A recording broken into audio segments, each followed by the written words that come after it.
Morning students, welcome to the new class of 2022 and the new session of NEP 2020.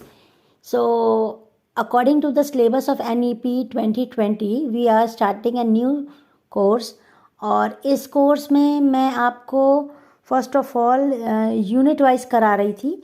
तो मैं I will start with unit 2 today, and when you will get an idea that what are the content, what it means, how it is different from other content, then you will understand it in a better way. So chalo, let's start, and this will be a bilingual lecture for the better understanding of my dear students. So chalo, let's start with what is short story.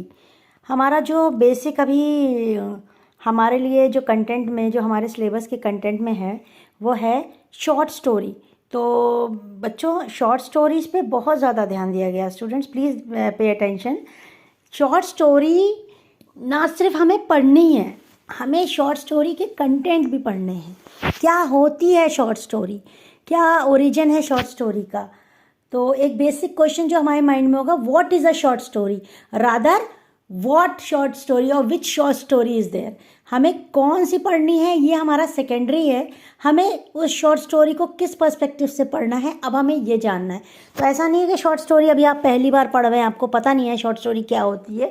पर literature point of view से हम short story क्यों पढ़ रहे हैं ये जानना ज़रूरी है हमारे लिए, क्योंकि अभी जो हमारा नया सिलेबस है वो ज़्यादा इस बात पे फोकस करता है कि you will get delighted with the literature rather be feeling that it is a burden to you. तो हमारा जो सिलेबस है वो बहुत ही अच्छे से डिज़ाइन है, हमारे लिए बर्डन नहीं है, हमारे लिए डिलाइट का एक बहुत अच्छा ये टॉपिक है. तो हम ये जानेंगे what is a short story, और अगर आप ये जानेंगे कि what is a good short story तो आप लिख भी पाएंगे. At the end of the day, at the end of the syllabus आप ये अंडरस्टैंड करके एक अच्छे शॉर्ट स्टोरी राइटर भी बन सकते हैं. So what is a short story, अगर हम नटशेल में बोलेंगे तो ऐसे बोलेंगे कि अ short story is a short work of fiction. Short story जो है एक फिक्शन का स्मॉल वर्क है, शॉर्ट वर्क है, छोटा वर्क है, ज़्यादा टाइम टेकिंग नहीं होता है, वन सिटिंग में ख़त्म हो जाने वाला. So as you know that fiction is a prose writing which imagine events and characters. तो फिक्शन क्या होता है, एक प्रोज राइटिंग होती है, एक ऐसे टाइप एक राइटिंग होती है, एक लिटरेचर का पीस होता है जो इवेंट्स और कैरेक्टर्स को इमेजिन करता है और event bye event settings set की जाती है और उसमें वो कैरेक्टर जो होता है वो प्लेस किया जाता है और उसी प्लेसमेंट के बाद एट द एंड हमें कुछ मॉरल मिलता है. अगर हम बहुत छोटे लेवल पे जाएंगे तो हम देखेंगे, हमने टॉर्टोइज और रैबिट की कहानी पढ़ रखी है जिसमें हम कहते हैं slow and steady wins the race, कि लास्ट में कछुआ जीत जाता है, खरगोश हार जाता है. तो हमने क्या रखा, कछुआ खरगोश एज अ कैरेक्टर रखा था और एंड में हमारा पर्पस क्या था, एक मॉरल को कन्वे करना. हमने एक मॉरल कन्वे किया कि slow and steady wins the race, मतलब आप कंसिस्टेंट रहेंगे, स्लोली भले ही ग्रेजुअली काम करते रहेंगे पर कंसिस्टेंट रहेंगे तो आप जीतेंगे एट द एंड. तो हमारा क्या यहाँ पर मेन टॉपिक है कि प्रोज राइटिंग होती है एक शॉर्ट स्टोरी जो कि इमेजिन इवेंट्स और कैरेक्टर्स के थ्रू डेवलप होती है. और प्रोज राइटिंग जो होती है वो डिफरेंट होती है पोएट्री से, because it does not depends on words, meter और rhyme for its organisation and presentation. तो प्रोज राइटिंग और पोएट्री में क्या फ़र्क है, पोएट्री राइम में होती है, मीटर्स में होती है, उसमें वर्ड्स होने ज़रूरी होते हैं. और प्रोज में क्या होता है, हम सिंपल एक राइटिंग करते हैं, जैसे हम ऐसे लिखते हैं या जैसे हम नॉर्मल राइटिंग करते हैं. तो यहाँ पर यह है कि अगर हम पूरा फिर से बोलें तो ऐसे बोल सकते हैं कि a short story is a short work of fiction. Fiction, as you know, is a prose writing about imagined events and characters. So prose writing differs from poetry in that, and it does not depend on words, meter or rhyme for its organization and presentation. फिर short story जो होती है वो जो है always written in prose होती है, pros style में, पोएट्री स्टाइल में नहीं लिखी होती है, प्रोज स्टाइल में लिखी होती है. And novels are other examples of fictional prose and are much longer than short stories. अगर ये शॉर्ट स्टोरी बड़ी हो गई, इसमें लैबोरेटिव लोग आ गए, इसमें बहुत सारे लोग, कैरेक्टर बहुत सारे आ गए, तो ये कुछ लिमिटेशंस होती है जो शॉर्ट स्टोरी के लिए होती है, ये हम आगे फर्दर पढ़ेंगे. अगर यही शॉर्ट स्टोरी बड़ी होती चली जाए, इसमें कैरेक्टर होता जाए, इसमें कॉन्फ्लिक्ट्स आता जाए, इसमें कैरेक्टर का बहुत सारा सिचुएशन आता जाए, तो फिर ये नॉवल में चली जाती है. लेकिन अगर ये शॉर्ट होती है, इसकी लिमिटेशन है कि ये शॉर्ट होती है, और तो इसे हम शॉर्ट स्टोरी कहते हैं. और some short story however can be quite long, you know, कि कुछ स्टोरीज़ जो है जैसे मॉबी डिक है वो बहुत ज़्यादा लॉन्ग भी हो जाती हैं, नॉवल ही बन जाए उसमें. लेकिन if a short story is a long one, से 50 to 100 pages, we call it a novella. अगर ज़्यादा बड़ी हो गई तो फिर हम इसे नॉवेला कहते हैं. अगर 50 to 100 पेजेस, 50 से 100 पेजेस हो गए तो हम इसे नॉवेला कहेंगे फिर. So what are the important elements of short story. अब शॉर्ट स्टोरी कन्फ्यूजिंग तो नहीं हो रहा? अब ऐसा लग रहा होगा कि शॉर्ट स्टोरी के एलिमेंट्स ही बता दो तो हम समझ जाएं, हम कंफ्यूज ना हो. So mostly there are 5 important elements of short story, and or you can say 5 key elements that go into your great short story, that will make a great short story. अगर आप वो 5 चीज़ें ख्याल रखेंगे तो आप भी एक ग्रेट शॉर्ट स्टोरी राइटर बन जाएंगे. तो पहला क्या हो गया? Character, setting, conflict, plot and theme. तो कैरेक्टर क्या है? A character is a person or something, even an animal, who takes place in action in the action of a short story or other literary work. तो character क्या हो गया? एक ये person हो सकता है, कोई एनिमल हो सकता है, कोई मिथोलॉजिकल एनिमल हो सकता है, कोई बनाया हुआ भी कैरेक्टर हो सकता है. जैसे आप यूनिकॉर्न, आजकल है यूनिकॉर्न का ही आप बनाते, पोकेमॉन हो सकता है, किसी तरह का कोई भी कैरेक्टर जो कि क्रिएटेड है वो भी हो सकता है. लेकिन ये ऐसा होता है जिसके आसपास कहानी घूम रही होती है, या जो कहानी में प्लेस भी लेता है, अपनी डायलॉग्स भी बोलता है, उसी के आसपास की सिचुएशन होती है, उसी के आसपास कहानी होती है, और वो उस एक्शन के लिए रिस्पॉन्सिबल होता है जो एक्शन उस स्टोरी में डेवलप किया जाता है. फिर सेटिंग क्या होती है? सेकंड आया सेटिंग. सेटिंग क्या होती है? जो सेटिंग होती है वो शॉर्ट स्टोरी की जो होती है वो टाइम और प्लेस के बारे में बताती है कि किस टाइम और किस प्लेस में ये वर्क हुआ. यानी कि हम जैसे कह सकते हैं कि रामलीला भी अभी आपका गुजरा है, तो रामलीला की सेटिंग या रामलीला की सेटिंग क्या है? वो युद्ध है श्रीलंका में, और वो आप कह सकते हैं कि उसकी सेटिंग श्रीलंका है. जैसे कि आपका सीता हरण है, तो वो आप कह सकते हैं कि वो जंगल है जहाँ पर सीता जी का हरण हुआ. तो सेटिंग मतलब किस परिवेश में, किस प्लेस पे, किस टाइम में वो इवेंट हुआ है. Authors often use description of landscape, scenery, building, season और weather to provide a strong sense of setting. जैसे हम कहते हैं जाड़ों की एक शाम थी, गर्मी की एक दोपहर थी, इस तरह का भी टाइम आप दे सकते हो. या फिर लैंडस्केप बता सकते हैं कि जैसे पहाड़ों की एक शाम थी, तो आप लैंडस्केप बता रहे हो. सीनरीज भी आप बता सकते हो कि कोयल कूक रही थी, आम के बोरे आ गई थी, आम छोटे छोटे लगे हुए थे, तो आप अपने आप समझ गए गर्मी का मौसम है. या आप कह रहे हैं कि वो आ रहा था, अमरूदों के बाग बिल्कुल खिल रहे थे, खुशबू आ रही थी, हल्की हल्की धूप आ रही थी, तो आप समझ गए जाड़ों का मौसम है. तो या बिल्डिंग्स और सीजन देते हैं हम, बड़ी बड़ी बिल्डिंग के एकदम ऊंची बिल्डिंग्स और मीनारों के बीच ये कहानी घट रही है, तो आप समझ गए कोई बड़ा महानगर है या मेट्रोपॉलिटन सिटी है.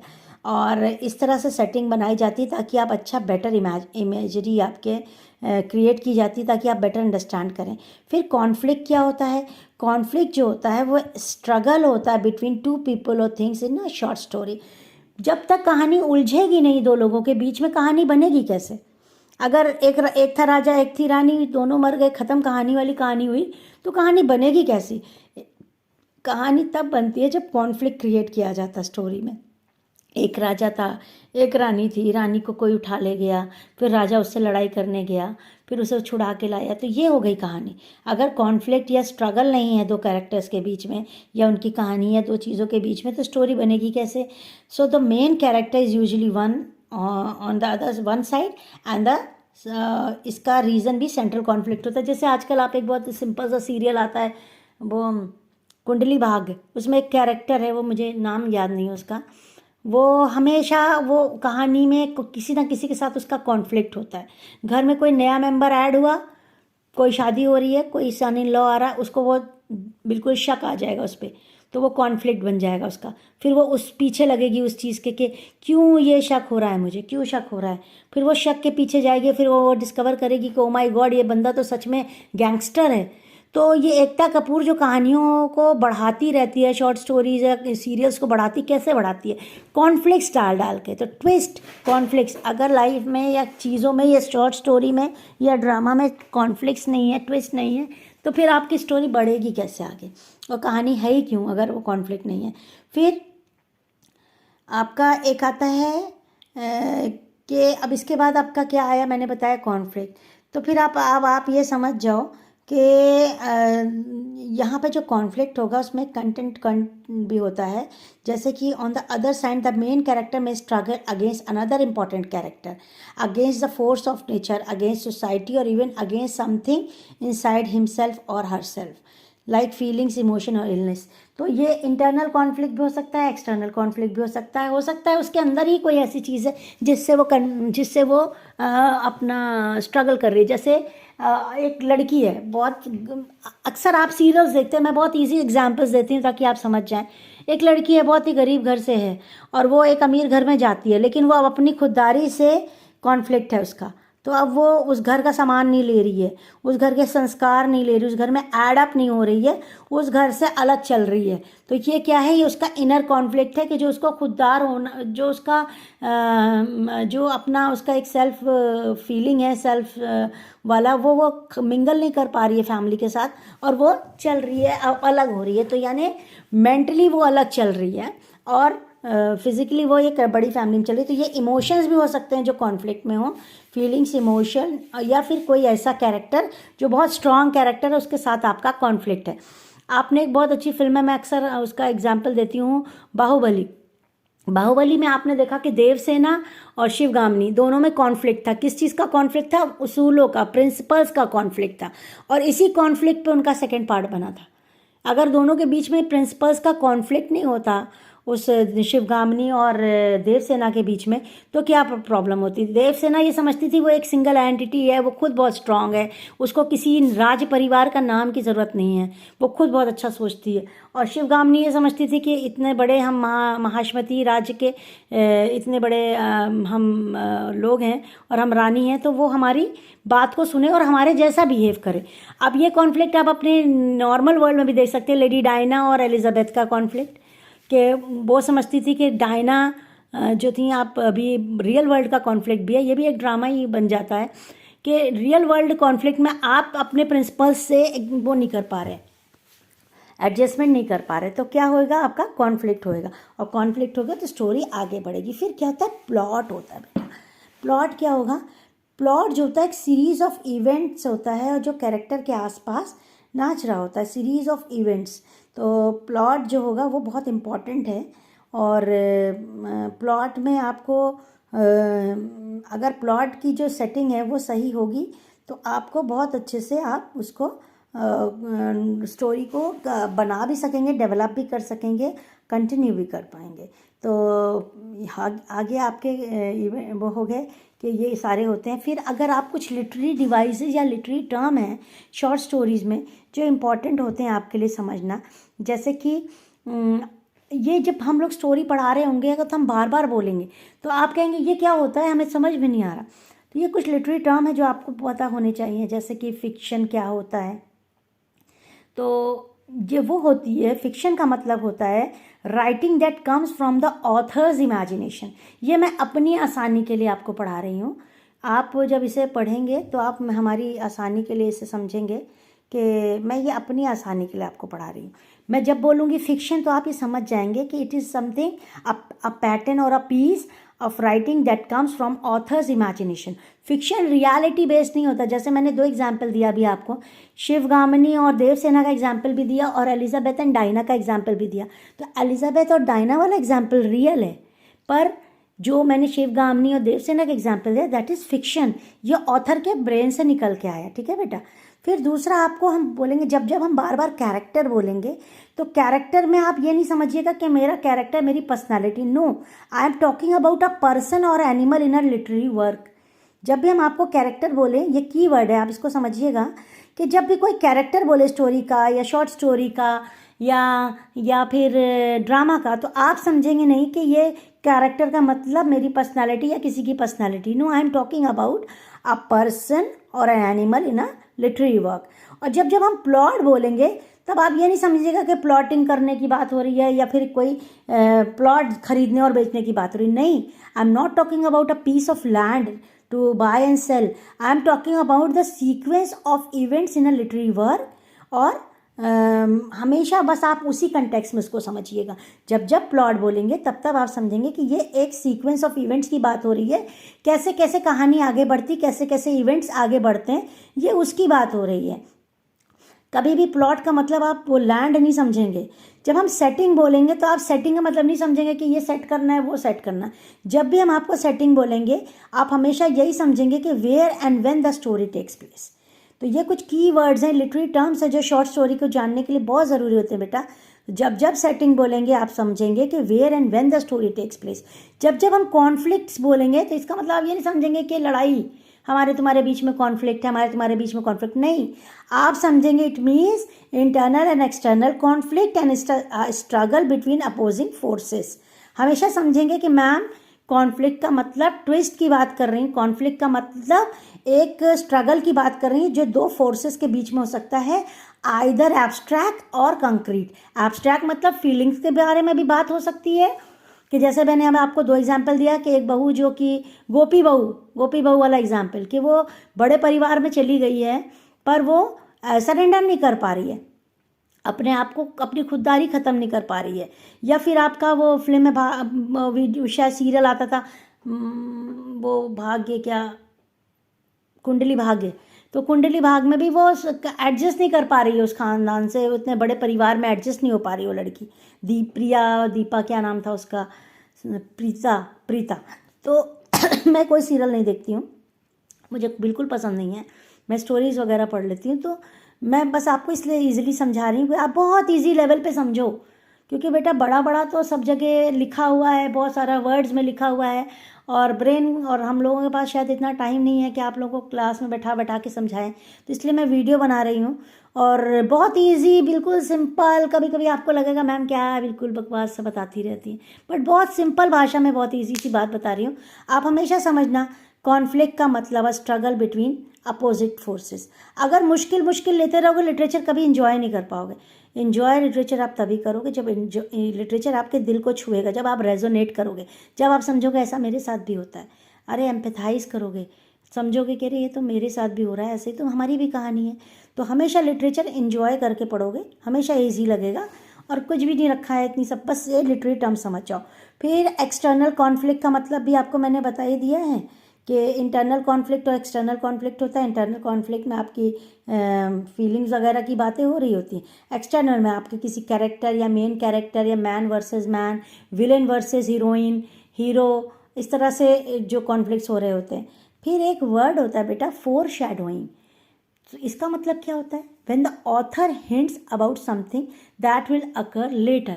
अब इसको समझने के लिए टेंशन हो रही है तो ये समझ लो, जैसे अभी मैंने एग्जाम्पल दिया कि जैसे मैंने अभी आपको बात की कि प्रीता को क्या होता था, इंट्यूशन होता है, फलाना बंदा आ गया सामने, ये कोई करप्ट है, ये कोई गैंगस्टर है, अब वो उसके पीछे लग जाएगी, फिर कहानी बढ़ जाएगी। तो ये फोर शैडोइंग जो है वो सिंबल्स हो सकते हैं, एक पर्सन भी हो सकता है, एक प्लेस हो सकता है, और थिंग हो सकता है दैट स्टैंड्स और रिप्रेजेंट समथिंग बियॉन्ड इटसेल्फ।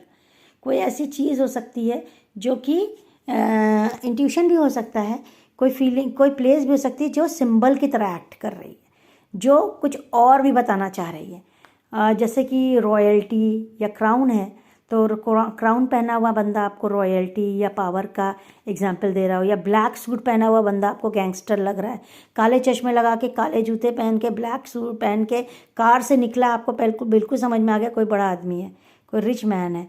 फिर क्या हो गया बेटा, एक वर्ड बोलूँगी मैं, थीम। थीम का मतलब क्या होता है, थीम का मतलब बस इतना होता है कि एक सेंट्रल आइडिया या मैसेज और इंसाइट अबाउट लाइफ और human nature that the writer presents to the reader.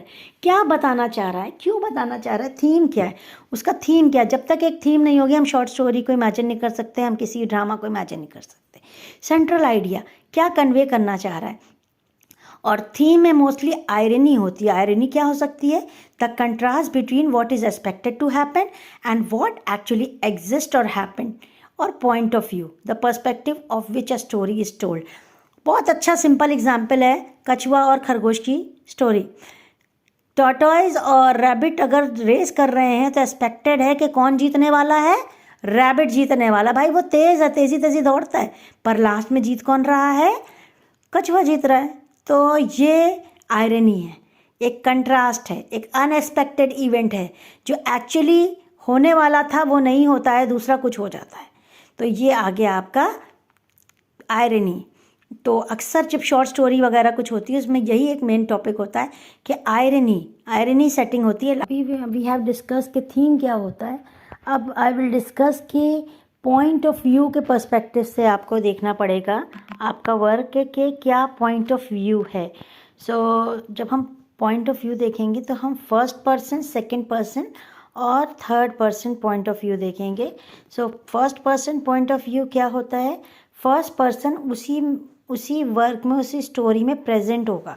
हम उसके नज़रिए से, उसके जो उसका पॉइंट ऑफ व्यू है उस हिसाब से देख रहे होंगे कि क्या हो रहा है। और फिर हमारा हो जाएगा second person point of view, जो कि हमेशा ज़्यादातर यू रहता है। और फिर थर्ड पर्सन जो ओमनिसिएंट होता है, उसको हम उस पॉइंट ऑफ व्यू में जो पर्सन होता है उसको पूरी फ्रीडम होती है कि वो कैरेक्टर्स पर कमेंट कर सकता है, ही शी दे, या किसी भी कैरेक्टर पे कमेंट कर सकता है। वो नरेटर होता है, वो ऑथर का माउथ पीस होता है। तो third person point of view जो होता है वो अक्सर ज़्यादातर नॉवेल्स में इंक्लूड किया जाता है। फिर आपको मैं थोड़ा सा लिमिटेशंस बता दूं शॉर्ट स्टोरी की क्या है। शॉर्ट स्टोरी की जो लिमिटेशन है, जैसे कि आप लिखेंगे भी तो वो इम्पॉर्टेंट होगी कि पहले तो आप ये समझ लीजिए कि ये मोस्ट पॉपुलर फॉर्म है रीडिंग एंड राइटिंग का मॉडर्न एज में। क्योंकि आपको ये ध्यान में रखना होगा मॉडर्न एज में, क्योंकि अब लोगों के पास टाइम कम है तो वो शॉर्ट स्टोरी में इंटरेस्टेड होते हैं, एक सिटिंग में जो ख़त्म हो जाए उसमें इंटरेस्टेड होते हैं। एक बार बैठो, एक पॉइंट ऑफ व्यू को देख लो और इंटरेस्टिंग और ख़त्म हो जाए। फिर ये अपोजिट टू नॉवेल होता है in length, in character, in action and, और इसमें लेंथ इंपॉर्टेंट होती है। लेंथ इसकी कम होती है, ज़्यादा नहीं होती है। तो ये अपोजिट टू नॉवेल होता है, हमेशा नॉवेल बड़ी होती है, शॉर्ट स्टोरी छोटी होती है। फिर ऑथर जो होता है वो अपना ओन आर्टिस्टिक इंटेंट और रिक्वायरमेंट के हिसाब से लिखता है, जैसा उसका दिल कर रहा है, जैसा उसकी कमेंट करने का दिल कर रहा है। जैसे भी मैंने बताया ओमनिसेंट, तो वो अपने नरेशन में अपनी रिक्वायरमेंट के हिसाब से ये बोल सकता है, डिस्क्राइब कर सकता है, हिंट्स दे सकता है, जैसा वो चाह रहा है आपको कैरेक्टर समझ में आए वैसा वो बोल सकता है कि सुनीता या फिर this girl is a sharp girl, या Shylock is a sharp man. अब वो इस तरह से कोई भी हिंट दे सकता है। और large number of stories are being published, इसीलिए ये ज़्यादा लिखी जाती हैं। और इनकी जो अच्छाई है वो ये है कि इट कैन बी रिटन और it can be read and right in one sitting. और फिर इसके लिए जो बेसिक फीचर्स होते हैं वो एक याद रखिएगा आप कि इसकी जो लेंथ होती है 200 to 600 वर्ड्स होती है, जो कि आइडियल लेंथ मानी जाती है। प्लॉट स्ट्रक्चर जो होता है वो चेन्स ऑफ इवेंट होता है। ओपनिंग, मिडल एंड क्लोजिंग बहुत इंपॉर्टेंट होती है। टेक्निक जो होती है वो यूज़ की जाती है डेवलप करने के लिए स्टोरी को। इसमें जो डायलॉग्स होते हैं वो एक्स्ट्रावेगेंट नहीं होते हैं, उसमें बहुत ज़्यादा शब्दों का इस्तेमाल नहीं हो रहा होता है। ये एक इकॉनमी लेवल पे होता है, मतलब कि अगर 4 सेंटेंसेस चाहिए तो 1 सेंटेंस या 2 सेंटेंस में ख़त्म करना होता है। कुछ भी फालतू नहीं लिखते हैं ताकि इसकी लेंथ बढ़े नहीं। और जो कैरेक्टर्स होते हैं वो ज़्यादातर 2 और 6 के बीच में होते हैं, इससे ज़्यादा नहीं होने चाहिए। और वो उसमें कोई फुली डेवलपमेंट नहीं दिखाएंगे आप कैरेक्टर का कि कैरेक्टर बच्चा था फिर बच्चा बड़ा हो गया फिर वो बूढ़ा हो गया, नहीं, ऐसा स्टोरी में नहीं दिखाते। शॉर्ट स्टोरी में डेवलपमेंट नहीं दिखाते हैं कि बस उसी एज उसी टाइम में शुरू करते हैं और वहीं ख़त्म करते हैं। डायलॉग्स जो होते हैं वो रियलिटी बेस्ड होंगे और रियल बातें कर रहे होंगे, वो इधर उधर की घूम घूम करके कोई क्यूमुलेटिव थॉट्स नहीं दे रहे होते हैं। वो सिंपल बातें जो रिक्वायर्ड जितनी जितनी ज़रूरी, जितनी टू द पॉइंट, जितनी सटीक कर सकते हैं उतना करते हैं। सेटिंग और एटमॉस्फेयर जो होता है वो सिंगल प्लेस होती है, और 2-3 सीन ऐड कर सकते हैं लेकिन ज़्यादा नहीं। और इसमें जो टेक्निक होती है वो नरेटिव टेक्निक होती है, यानी अभी जो मैंने आपको बताया 3 टाइप्स की। First person point of view, second person यानी जो कि कैरेक्टर का खुद कैरेक्टर होता है जो कि उस वर्क पे प्रेजेंट होता है, second person point of view जो कि मैंने अभी आपको बोला कि रेयरली रहता है, third person point of view जिसमें नरेटर एक माउथ पीस की तरह एक्ट करता है, वो खुद ऑथर होता है और उसमें फ्रीडम होती है ऑथर को कुछ भी बताने और सजेस्ट करने की। और फिर उसके बाद जो ओपनिंग होती है उसके जो सेंटेंसेस होते हैं बहुत इंपॉर्टेंट होते हैं, 1-2 पैराग्राफ इतने इंपॉर्टेंट होते हैं, उस पर इमेजरी होती है, वो कैरेक्टर्स के बारे में रिवील कर रहे होते हैं, वो सेटिंग के बारे में रिवील कर रहे होते हैं। हो सकता है वो फ्लैशबैक टेक्निक भी इस्तेमाल करा जा सकता है। और एंडिंग और क्लोजिंग भी बहुत इंपॉर्टेंट होती है कि ज़्यादातर लास्ट के 5-6 वर्ड्स जो आयरनी प्रेजेंट करते हैं, जो पूरा का पूरा सिनेरियो क्रिएट के बाद जो डिस्कस करके जो मॉरल देते हैं, जो जो थीम को डिस्कस कर रहे होते हैं, वो 5-6 लास्ट के वर्ड होते हैं। तो ओपनिंग और क्या कहते हैं, ओपनिंग और क्लोजिंग बहुत इंपॉर्टेंट होती है अपनी शॉर्ट स्टोरी में। तो thank you very much, I hope you have understood.